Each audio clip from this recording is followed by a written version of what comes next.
Berman. Hello. Hi, everybody, and welcome to today's webinar on income and impact investing in volatile times. I'm your MC and timekeeper for the day. My name's Sonya Dreizler, and Paul Herman of HIPinvestor is here, as well as Katherine Berman of CNote. Before we dive into content, I want to give all of our participants a quick outline of how the webinar will go and set some expectations. We want you to take away 3 things from this call: an understanding of the fixed income landscape in the impact investing space. Number 2 is how you can evaluate both income and impact when you have a client that needs both, and the steps you can take this week to start incorporating this into your practice right now. And so the way this will go is that Paul will introduce himself and what HIP does. Kat will do the same for herself and CNote, and then each of them will present for about 10 minutes about their views on the intersection of impact investing and fixed income. And then when we're done, I'll ask each of them questions that I've heard from the financial advisor and asset manager community. And then we'll open it up for questions from you, our participants. So if you have a question during the presentation, feel free to type it in the Q&A box. You can type in the question at any time, and I'll review them as we go, and I'll make sure that we ask as many as we can during the last 10 minutes of the webinar if they're not answered in my questions or when our experts are talking. And then towards the end, when we're doing Q&A, we'll also make sure to put up a slide with all of our contact information so that if we don't get to answer your question, you can follow up with one of us. Now, I want to introduce myself quickly, and then I'll turn it over to our experts and let them present. There's me. Thank you, Paul.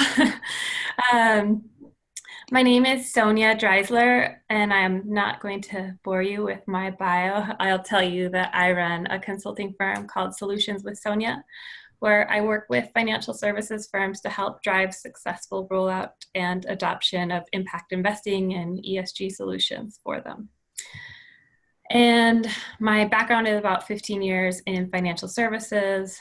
Before consulting, I was CEO, and before that, COO of a broker-dealer and RIA.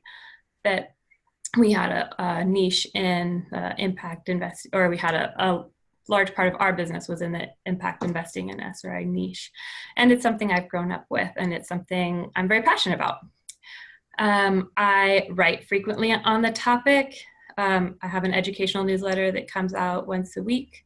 If you'd like to join, to subscribe, you can text solutions, the word solutions, to 345345 to sign up, or you can sign up on my website. And that's all I want to say about me today, because I want to leave as much time as possible to hear from Kat and Paul. So I'm going to turn over to Kat and let her introduce herself. Hi, well, thank you so much, Sonya. Thank you, Paul. Thank you, all of you, for joining the call today. My name is Katherine Berman. I'm CEO and co-founder of CNote. Background is financial services, previously managing director at Charles Schwab and in impact investing for over a decade, and led 2 other successful ventures prior to that. We're going to talk a little bit about what is CNote, and really more importantly, what are your options around more liquid impact investments. Very briefly, what CNote is focused on is innovation around cash and fixed income impact investments. Paul? Great. Welcome, everybody. I'm Paul Herman from HIPinvestor. HIP stands for Human Impact and Profit. And in addition to running HIP, I'm also a sustainable finance professor at Presidio Graduate School. So if you're interested in sustainable finance or a sustainability MBA, please check that out. HIP overall does 2 things. We rate all investments on their impact and sustainability and how it drives value creation and risk reduction. So we produce corporate ratings, muni bond ratings, which we'll talk about today, mutual fund and ETF ratings, and then we also manage portfolios and strategies. So you'll hear about sustainable real estate today. And finally, the sustainable, if you want to learn more, you can read the HIPinvestor book. It'll be the 9-year anniversary on Earth Day of the HIPinvestor book, and that's in 27 university curricula on finance. So impact investing today is growing, and it's now up to $12 trillion of managed assets, which covers the definitions of SRI, sustainable, responsible, impactful investing, and on ESG, environmental, social, and governance. And that includes things like shareholder advocacy as well. To learn more, go to uscif.org. So what we're going to focus on today is an intersection of achieving higher impact in your portfolio while managing future risk and seeking stronger returns. And the focus today is really on income as well as impact, and not waiting for your capital gains in the future, but being able to generate and realize a dividend yield. This will be the first of a series of webinars, and so we'll cover other asset classes and other webinars. We're going to focus on the left-hand side here of the lower risk and the yield generation from cash, fixed income, including muni bonds, as well as sustainable real estate. And of course, when we talk about impact, the emerging umbrella globally for impact are the Sustainable Development Goals. And so the 17 SDGs you'll hear about from Kat when she talks about CNote, and when we talk about muni bonds. So let's start looking into income plus impact in the fixed income space. So I'll turn it over to Kat. Fantastic. Thank you so much, Paul. So we're going to talk a little bit about what CNote is, and talk also about what are your options. I know one thing that's come up for my work working with both institution and advisors is the desire to cross that final frontier with cash and fixed income, not just in the public equity space, but really move clients' dollars into competitive and also impactful alternatives that are more liquid. If you want to do the next slide. I believe it's the disclosure. There we go. We are not an investment advisor, and so I'm going to present some factual data today, but no recommendations, and happy to answer questions as well. We have a whole advisory team at the room if that's helpful. So who are we? So CNote is an impact investing platform. Very simply put, we use technology and community-driven innovation to create new products. For us, there are a couple themes in our products. Number one, all of our products are market rate return. Number two, all of our products are deep impact, so very much driven by what our community partners have required. And number three, all of our products aim to be very accessible and scalable so that you don't have to make a trade-off of convenience with a product you know that your client would be very excited about. We focus really on fixed income and cash, and I'll talk a little bit about some of the products we have right now. Next slide.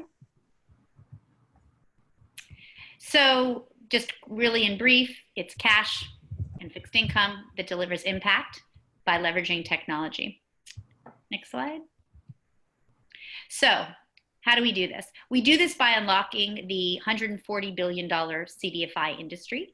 I am sure there are some on the call who are very familiar with Cdfis and some who are going, what the heck is that? So let me pause. So Cdfi stands for Community Development Financial Institution. It is not a new industry. Cdfis have been around for over 20 years, often even longer. And it is a network of mostly nonprofit community lenders. Can talk a lot more about this, but probably some of the key takeaways about Cdfis is they are an asset class with proven history. In fact, every major bank in the United States is already using Cdfis, but they have been historically not the easiest to access.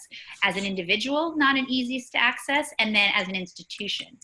There's a lot of reasons for that, but in essence, we find that it is an incredibly exciting industry and asset class to work with, but one that didn't have the technology and scale to really allow for all of us to access and access simply. So that's what we've been able to do at CNote. We're the first platform to really make a diversified network of Cdfis accessible and easy for all. Next slide. And again, if you're new to Cdfis, don't listen to me, listen to the president or the vice president of Bank of America. There's just a lot of stats talking about the history of Cdfis. I'm happy to share some of the white papers we have. It's a very fascinating industry that has survived several recessions and has quite a unique construct. So a little bit about Cdfis. Next slide. A little bit about CNote. We came together really with the learn from the best approach. So we did not construct this alone. You heard my background at Schwab. My co-founder's background is developing financial products around the world. And we really brought an all-star team of management advisory. These are just a few of the names that are part of our management advisory board. I'll just highlight Opportunity Finance, Deloitte, Schwab, and others who really have been instrumental to make sure that we are building this a way that does make it easier for asset managers to provide value for their clients and really provides meaningful impact for the community CDFIs are looking to serve. Next one. So here's just a quick snapshot of our current offerings. We have 4 products. Each of these, again, is underlying assets are these CDFIs. We have a cash alternative on the left, which is called the Flagship Fund. It's a 2.75% return, quarterly access. The Wisdom Fund, a 4% fixed income, 100% focused on investing in women and specifically women of color across the US. We have a Racial Equity Fund, also 2.75% return. And then we have the Promise Fund, which is a fully insured government-backed financial product to invest cash in 100% impact. Next slide. Just to pause really quick on our most popular product right now, which is the Flagship Fund, what we found listening to a lot of advisors institutions was there was not a ready way to really invest in high yield cash at scale. And so our ability to create this kind of higher yield, higher impact product. It's 2.75% return with flexible liquidity, and 100% of those dollars drive impact. So you're doing things like investing in low-income communities with these funds, you're investing in minority and women-led businesses, you're building schools. So 100% impact, but still providing that more flexible liquidity with that higher yield than several other cash options. Next slide. And so what are those options? And this is really, I think, one of the most important pieces of the conversation today, because all of the organizations I'm about to highlight, we are very big fans of, and we just share that we hope that you will consider CNote a piece of the pie, but truthfully, it is really about seeing each of these as a complementary piece of your portfolio. You'll see on the slide, and if you're on the call, I'll share this. We have various cash or short-term impact options, including RSF, social finance, which has a 1.25% return, all the way to Calvert, which we're fans of, which is a 1-year return, that's 1.5, and then CNote, obviously, with a 2.75 return and quarterly liquidity. Next slide. And then we also included here our traditional options, because we know many of you on the call are probably non-invested in a lot of short-term impact options. We know that maybe you're thinking of moving money from more traditional options like a treasury or a savings account or a online bank. And so we included some comparables as well, and you'll see that CNote is still kind of outperforming traditional options as well in this time frame. Next one.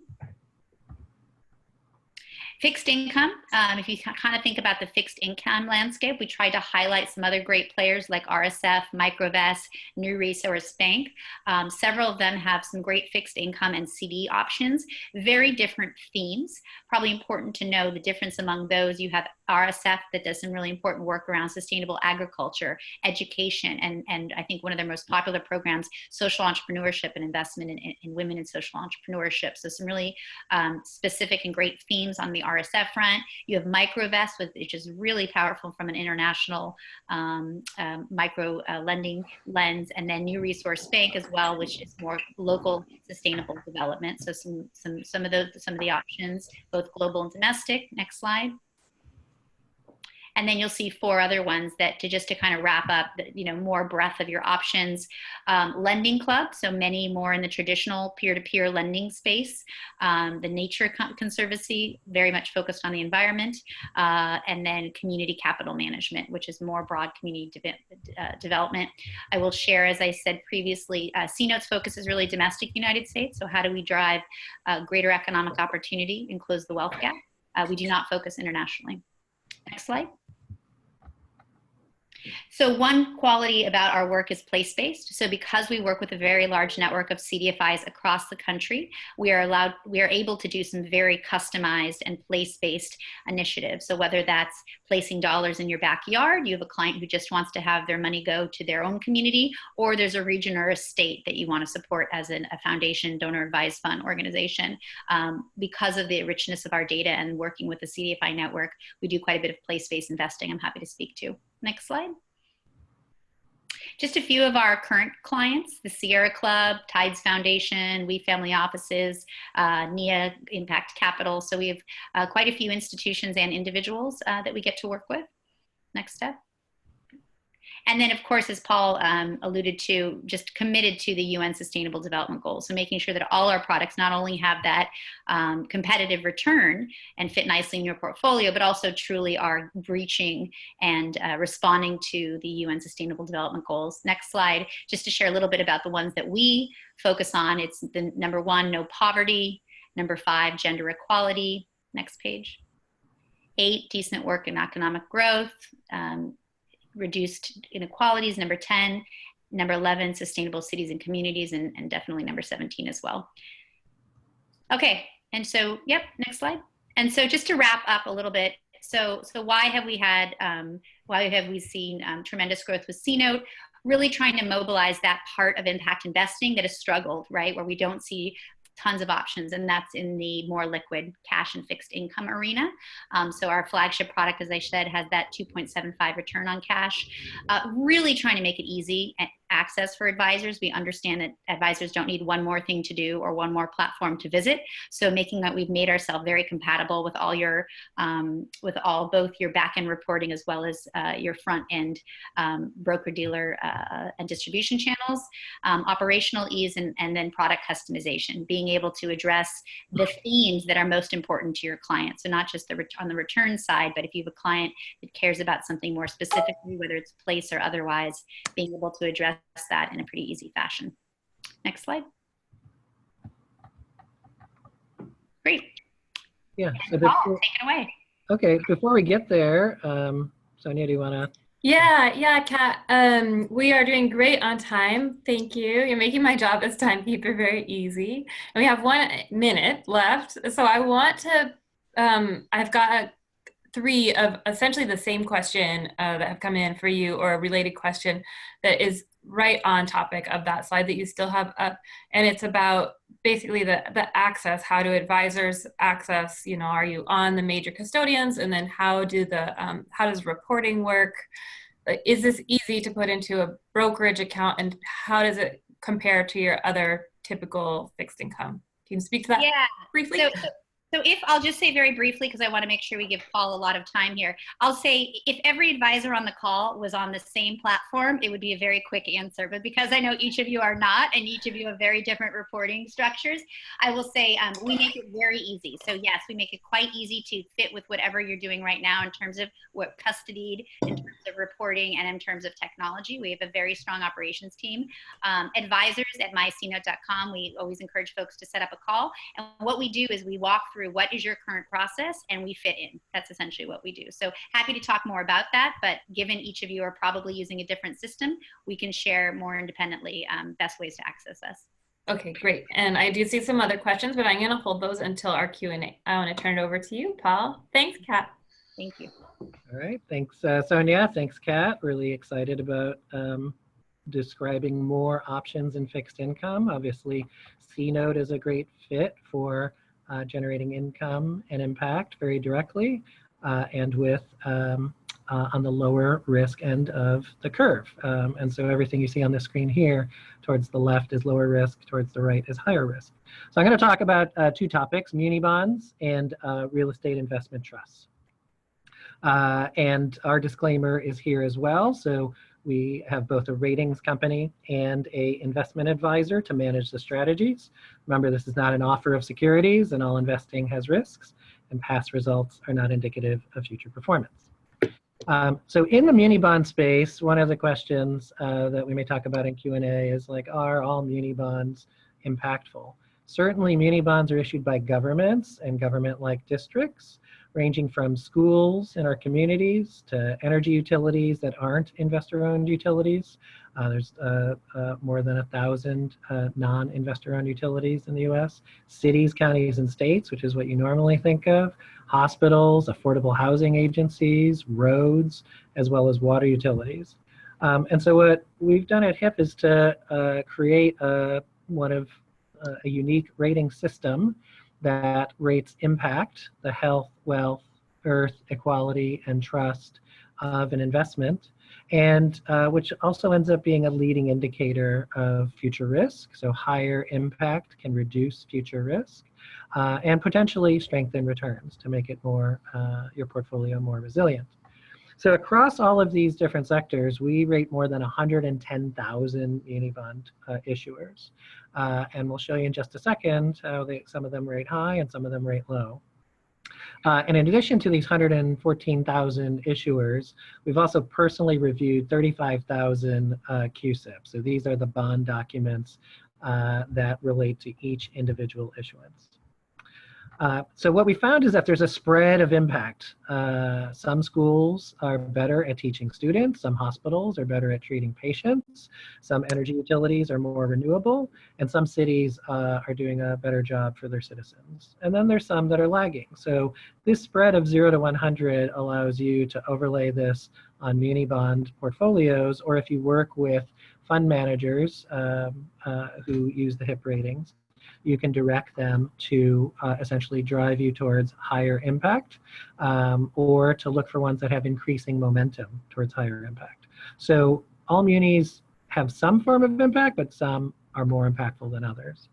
And so as we introduce, this covers the services to citizens and how the muni bond issuer operates itself. So let's take an example. So the city of San Diego has a water utility.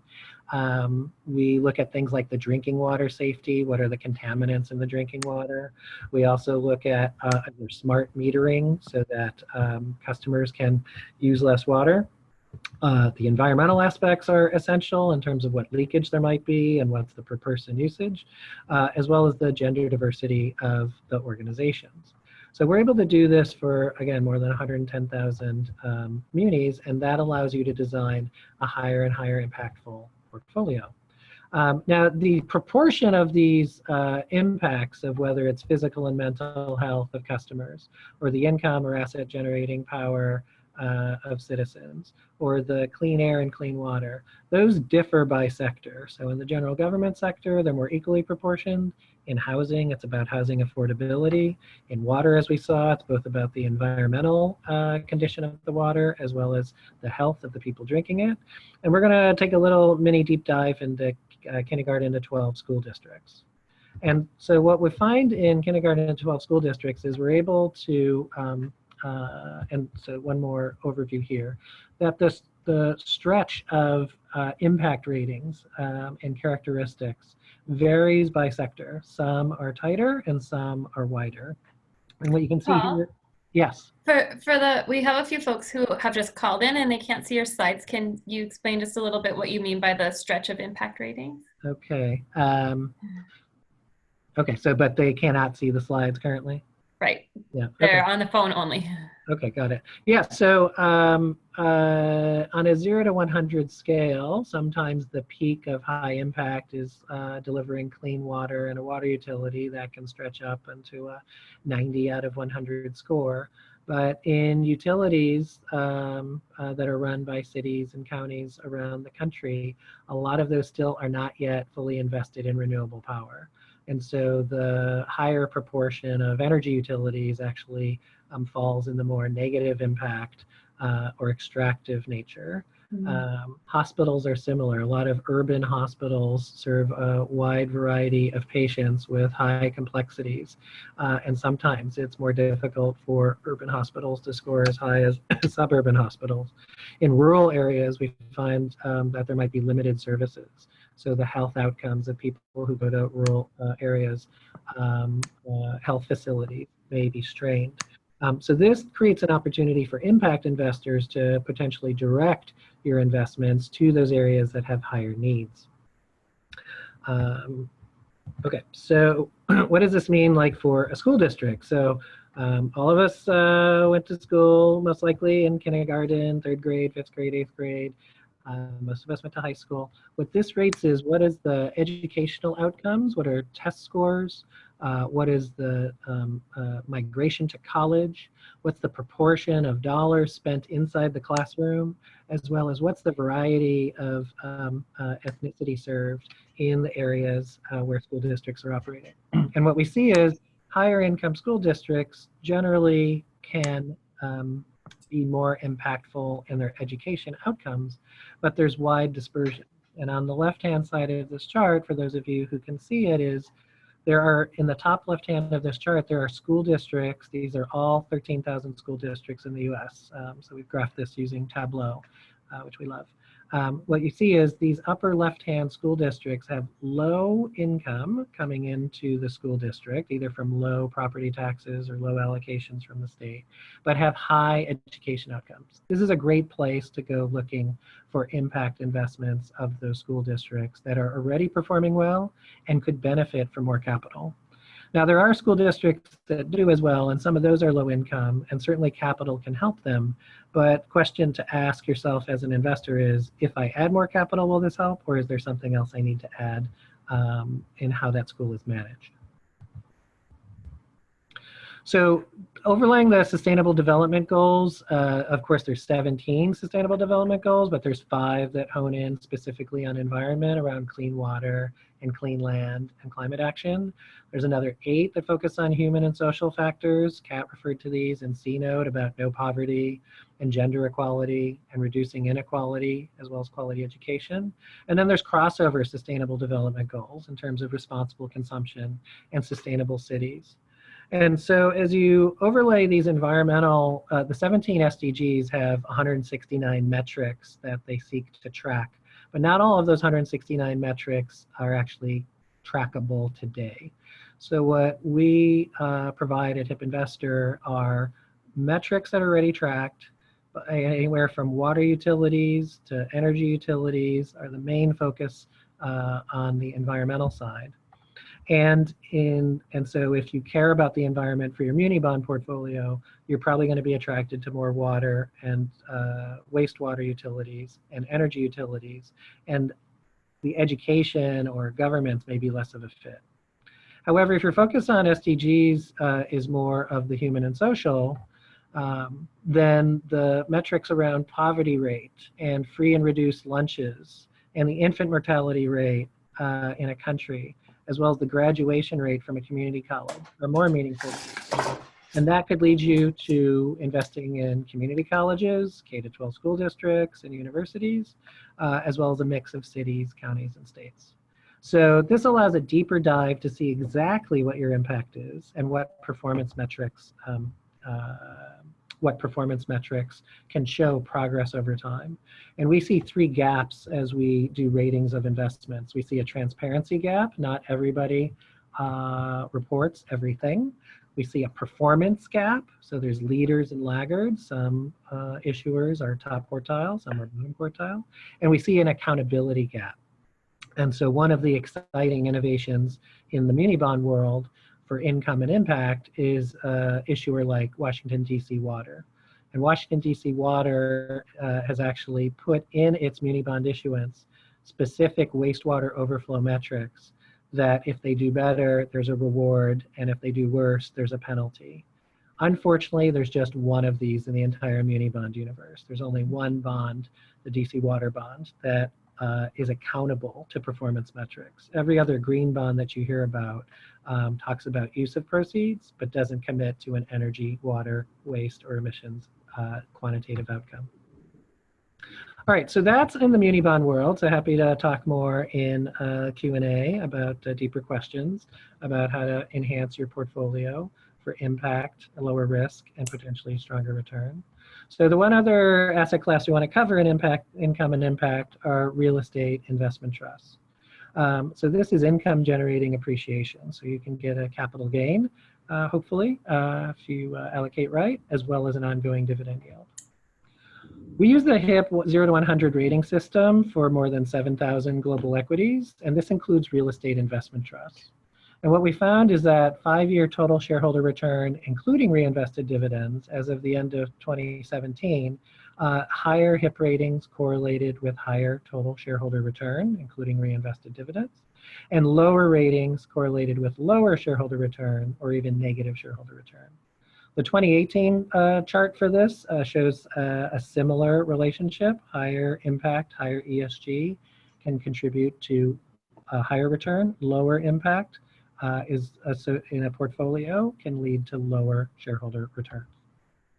So a strategy that we've been managing since February 2012, so we're about to celebrate, we just celebrated the 7-year track record of the HIP Sustainable Real Estate Portfolio. What we do is take the 300 REITs that are publicly listed, and we focus on the top 40 to 50 of them. And so this is based on what type of lead and sustainability characteristics they have in their portfolio. This covers anywhere from residential to commercial to data centers to hospitals, as well as some sustainable forestry companies. So this is investable on the platforms at Folio, which includes First Affirmative Financial Network, and Equus as operates on Folio, as well as on Schwab. And so Sierra Club Foundation is one of our clients who operates on the Schwab portfolio. And so what you get from a sustainable real estate portfolio compared to a benchmark like the iShares Dow Jones are premiums of anywhere from 15 to as high as 30% more sustainability for the REITs and sustainable real asset companies that you're investing in. And so by not taking a market cap approach, but an impact approach, you can generate some higher sustainability from the real estate or real assets category. In addition, across each of the pillars that we talked about, the health, wealth, earth, equality, trust pillars, as well as management systems, these 40 to 50 real estate investment trusts either generate higher customer satisfaction and higher employee engagement. They may pay their employees more from a wealth perspective. They have better environmental profiles from a environmental perspective, and then an energy, water, waste perspective. And they're more diverse as well. So here are examples of some more sustainable REITs. So they include operating real estate management companies like Jones Lang LaSalle, Regency and Host in the REIT space, and companies like Weyerhaeuser and Prologis. Great. So that's our overview of muni bonds and real estate investment trusts. Happy to answer everybody's question. Great. Perfect timing. So I have a couple of questions in the Q&A and that have come in privately, but I have some questions that I want to ask you guys. Before I do that though, I want to open it up just for a couple of minutes for, I know we have 9 attendees who are only on by phone, and so you can't type into the Q&A. So I want to just give 1 minute if anybody wants to unmute their phones and tell me your questions. I will write them down and try to answer them. Anybody?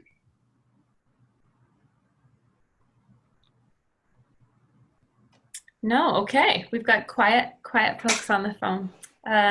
We're going to move to my questions, and I'll throw in some of the questions from our audience too. My first question, I want to go back to Paul and ask, you talked about the muni bond space and the REIT space, and we've seen in the corporate space and some in the REIT space, some things that are named with sort of green or environmental or sustainable names in the same way that we've seen it in the equity space. And I'm curious if you can speak to that a little bit. You know, how do you know a green bond is actually green in the same way that you spoke about the difference of munis? Yeah, so this is a great thing. Like anything, you have to read the details. So every bond that you buy in your portfolio, if you buy individual bonds, there's a book of terms and conditions. And in that book of terms and conditions and how they use the money is a use of proceeds. So there's a website called EMMA, E-M-M-A, put out by the Municipal Securities Board, the MSRB. And so you can go there to look up which bonds you want to buy and see what they're investing in. Now, the state of the green bond market today is growing. Demand generally outstrips supply. They sell pretty fast. And companies like Apple and Toyota are issuing green bonds. But the challenge is when Apple and Toyota and other green bond issuers do that, they're just declaring what they're investing the money in. there's no quarterly or annual report that comes after that. So when you buy a stock, you get access to quarterly earnings and annual reports. But when you buy a muni bond, you generally are not getting that. So there's limited tracking of performance over time, and there's a potential for lack of accountability. Now, luckily, the early issuers of green bonds are have tended to be trustworthy, but there's not an actual accountability mechanism. So that's why this DC water bond is so amazing, because it not only says how they're going to use it to actually truly drain the swamp in DC, to prevent wastewater overflows from going into the Potomac River and Chesapeake Bay, but they're tracking those wastewater savings over time, and then they're attaching a reward or penalty to them. So we need more than the one DC water green bond. We need muni bonds that have teeth. Great, thank you. All right, I'm gonna switch gears a little bit here. I have a question for Kat. So the letters in CD and Cdfi stand for community development. So when you invest in community development, what does that really mean? Who decides what community to invest in, and how is the investment in that community structured? Then I want to add one more question to that. I hope you can answer them all at once. Can you talk a little bit about the pros and cons of investing in CNote versus directly into a Cdfi? Yeah. Or directly with a Cdfi, rather. Yep, absolutely. So in terms of where your money's going, right, to your point, so a lot of these CDFIs are very localized. So think about all of those small business owners in your backyard, your favorite bakery, your dry cleaner, right? The places that many of us count on, many of those were not funded by your bank. A lot of banks, as many of those on the call know, have moved out of small business lending. Many of those small businesses, particularly those run by women and people of color, were funded by community development financial institutions. So you can think about them as the nonprofit local community lenders that are funding those projects that really keep our communities thriving. So it is it is that woman business owner's first loan, right? It is that school in a low-income neighborhood where they couldn't get that working capital. It is that affordable housing unit, right? And so these are just examples of some of the very local projects that CDFIs work on. There's a variety of CDFIs. There's actually over 1,000 across the country, which has been one of the opportunities and challenges, I think, for us in financial services, because you start with, how do I know? How do I find them? How do I diligence them? And how do I invest? So that's a lot of what we're trying to solve for at CNote. But effectively, it's really being able to invest in those high quality community projects and get repaid, right? And get a nice return on top of it. And then in terms of your question, which is an excellent one around CNote versus CDFIs, we always start with, if you have a local CDFI you love and you trust and you've been investing with them, please continue to do that. We are huge proponents of the industry and want to keep those direct investments thriving. I mean, I want to do a shout out for one of my favorites, which is Self-Help Credit Union, a CDFI credit union. And so there's a lot of really quality organizations out there that are certainly open to direct investment or would like some direct engagement. I think the problem is the vast majority of CDFIs are not set up to take our dollars. They are not set up to take individual dollars, and they are not set up to take in asset manager dollars or RIA dollars. And so again, this is what we solve for. So I would say, again, if you know your local CDFI and you've done that diligence work and want to invest directly in them, we support that and hope you do. If you want to get into CDFIs or learn about some new CDFIs, CNote can be a really great avenue. I think that's fun for those who are looking to get into CDFIs or expand their work. I think the second is a really important piece of what we do is diversification. So most of our products, even our customizable products, diversify your dollars across CDFIs so that you're not investing in just one. That's obviously a huge risk mitigant for you as an investor. And it also comes with several layers of safeguarding. So I think what we bring to the table is, doing the diligence, the servicing, and the impact reporting for you in the CDFI industry, but then also bringing that diversification strategy when you work with them. Great, thank you. I'm just reading some of the questions here. Give me just a second. Yeah, we have a good question here about volatility, and I'm hoping you can each address it. Paul for munis and Reits, and Kat for the CNote products. I'll let you take it away and just speak to the volatility of the products that we've talked about so far.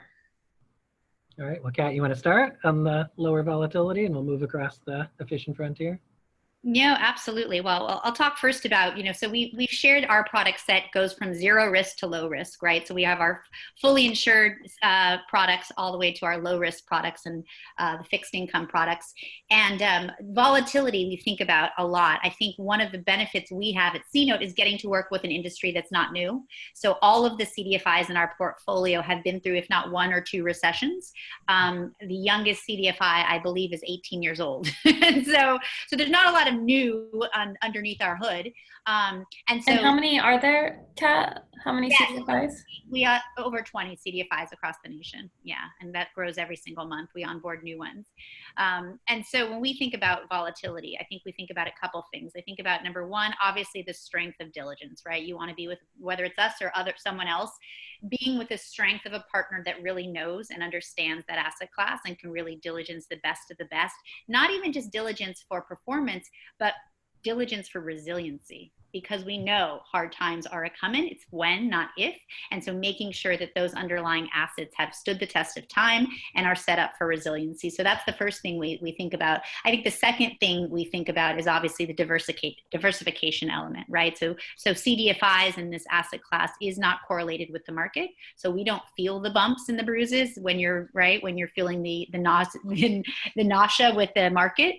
So just having that as a nice complement to the portfolio during volatile times is another piece that we think about as well.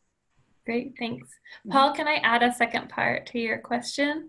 You mentioned about how advisors on the call can consider purchasing the REIT product, but not how they can access your Muni research. So I'm hoping you can speak to that and the volatility of both products. Okay, sure. Yeah, so the REIT product is available to advisors on Folio and Schwab. That includes First Affirmative and Equus. On the Muni, we license that either directly to investors and advisors, but also to fund managers. So if you're interested in a managed Muni bond portfolio, we can refer you to the fund managers who we work with in a one-on-one conversation. So in terms of risk, Muni bonds generally have low defaults. The defaults usually happen when there's mismanagement. Some of that mismanagement shows up in bad impact measures. So we actually did with the Presidio Graduate School MBAs, we did a project to jump in the time travel machine and go look at historical city and county defaults and go grab the impact information from those timeframes in the 1990s and 2000s. And what we found was that those counties that defaulted and cities that defaulted had low impact scores. And today, similarly, stressed areas, including Puerto Rico, have low impact scores. There's something broken in the management of the cities and counties that are not focused on the citizens or beneficiaries. And that shows up in the impact rating score. Now, it doesn't mean that they'll default, but it does mean that they are higher risk. So that's when you take a chance to do something more innovative. This is a way to help identify that. In the real estate investment trust area, REITs end up having sometimes higher volatility than equities. And so strong recurring dividends. So our dividend yield on the REIT ranges between 4 and 5%. The companies who are more sustainable and able to have that recurring dividend are making improvements in the buildings. Those buildings have lower cost profiles from saving water and energy, but they also generate higher rents. So a company like JBG Smith in DC, which actually uses walkability scores for where it makes investments. It's spun out of Vornado and is its own independent REIT now, but they actually look for at the whole system and where to put property to do that. One other thing about risk on the muni bond portfolio is we've had our fund managers say that the volatility of the pricing of the muni bonds in their portfolio have trended lower with the higher HIP rated portfolios. So that's the. Oh. Okay. Kat, are you ready for some rapid fire? I have some, I have a few sort of logistical questions I think have quick answers that I suspect will be relevant to a lot of people on the call. Ready? Go for it. Are the returns for CNote reinvestable or paid out quarterly? Excellent question. For our no risk product and our flagship 2.75, absolutely reinvestable. Get your compounded interest. Next. How does CNote generate income for itself? Yep, a couple different ways. One, just like banks, cost of capital. So we work with Cdfis to create a fair cost of capital, and we get a spread off that. That's our biggest driver of revenue. The second is actually work closely with the industry. So we have a lot of technology expertise. It's one of the ways we really try to unlock these asset classes at scale. And so we actually offer that same technology to the Cdfi industry. So those licensing opportunities. So that's the second. And then the third is very much around CRA. So there's quite a few smaller banks across the country that have a difficult time accessing Cdfis, and working with them as well. Okay, great. And then you answered the first half of this one. How many Cdfis is CNote invested in currently? 20. And do you have any sector preferences? Sector as it relates to themes, or what specifically? I think into Cdfi sectors. Yes, great question. So we started off with loan funds, and that's really where the majority of our work is. We are now working with Cdfi credit unions and banks, which we're incredibly excited with. But I would say the majority of our work thus far has been around Cdfi loan funds. Great, thank you. Nice work. All right, I have got some more questions here. This one's for all of us. And it's, what trends are you seeing in terms of impact? What are investors asking for? Paul, I'm going to nominate you to go first, and then Kat, and then I'll fill in if there's anything that I've seen that you guys didn't already mention.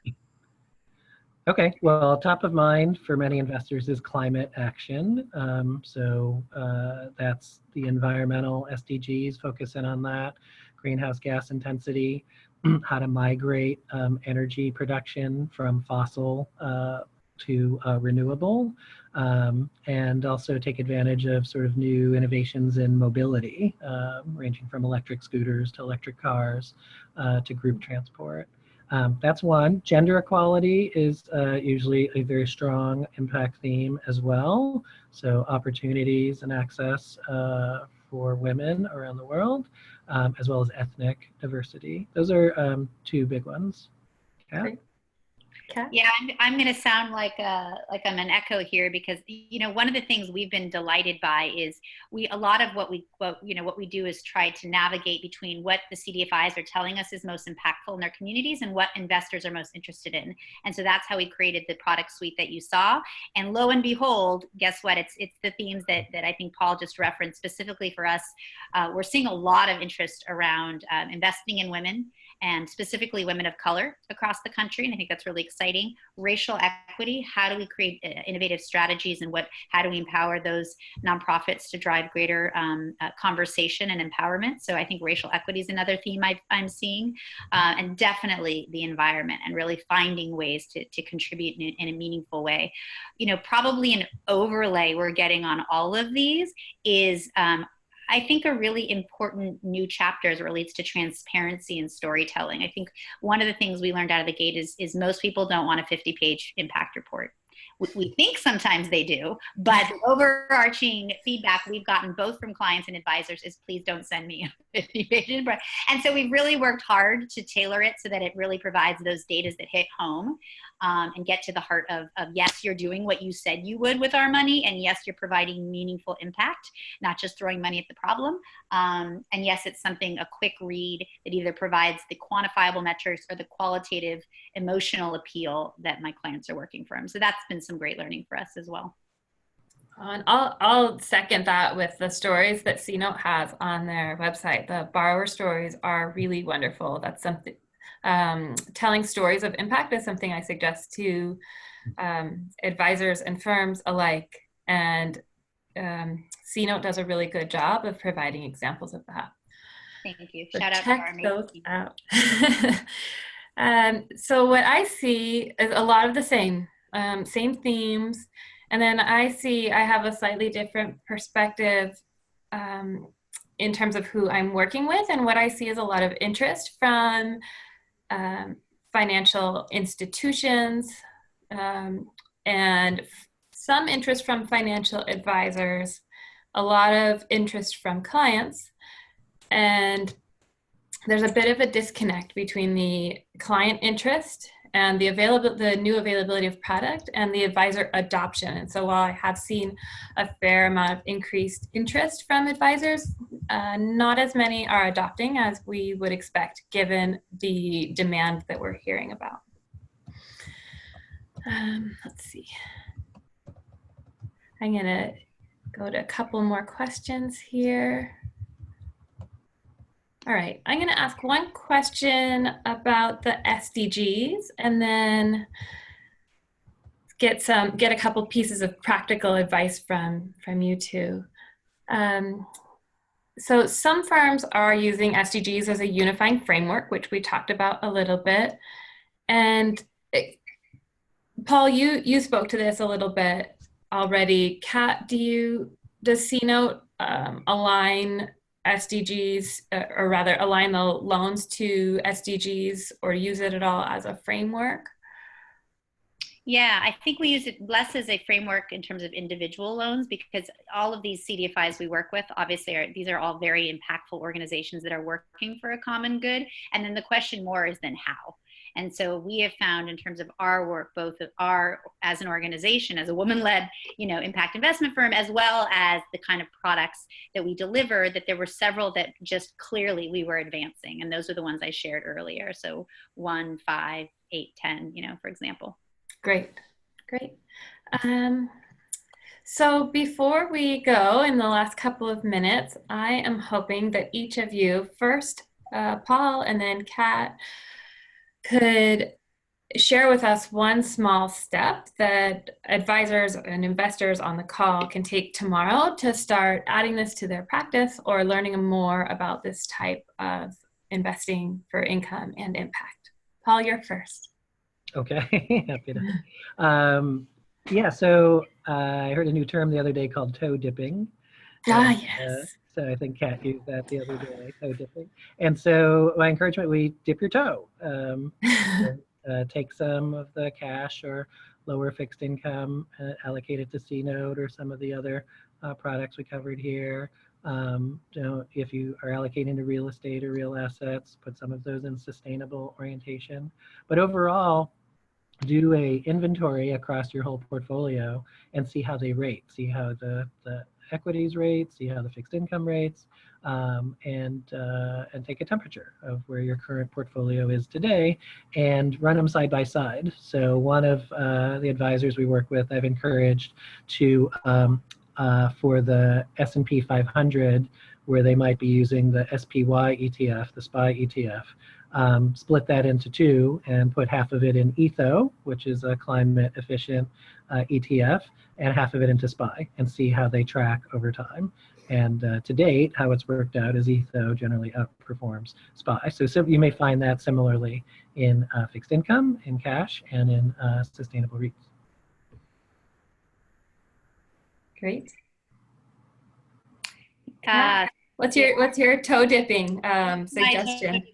Well, I'd say two things, because I try to be horribly practical. And so how do I make your life? We tend to think of how do we make your life easier, right? What are we doing to provide value? And so I would say twofold. One is I agree wholeheartedly with Paul is, find an easy way to toe dip that feels right for you. A lot of the products we all mentioned today have pretty short liquidity windows, so you can get in and out if it was a bad experience. So hopefully those are some pretty good toe dipping options. And the second, I think, is really see this as an opportunity to engage clients. One of the ways I think about this is, in this era of commoditization, we're all trying to show that we really provide value, and bringing any of the options I think we have shared today could be an excuse for a phone call or an excuse for a meeting to say, hey, I was thinking about you and I thought you might want to hear about this new option. So I really look at this as in the spirit of toe dipping, not just, planting it and seeing, but also an opportunity to keep providing that added value and specialty for your clients.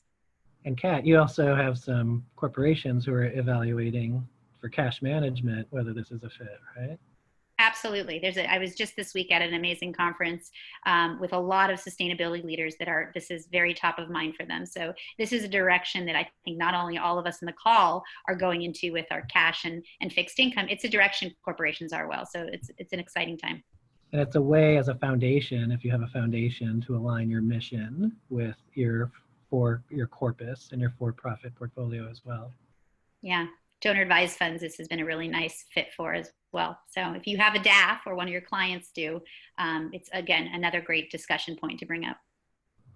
Great, wonderful.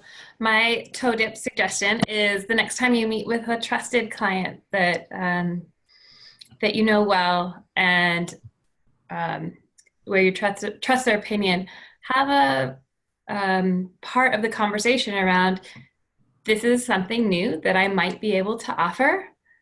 Is this something that you might be interested in?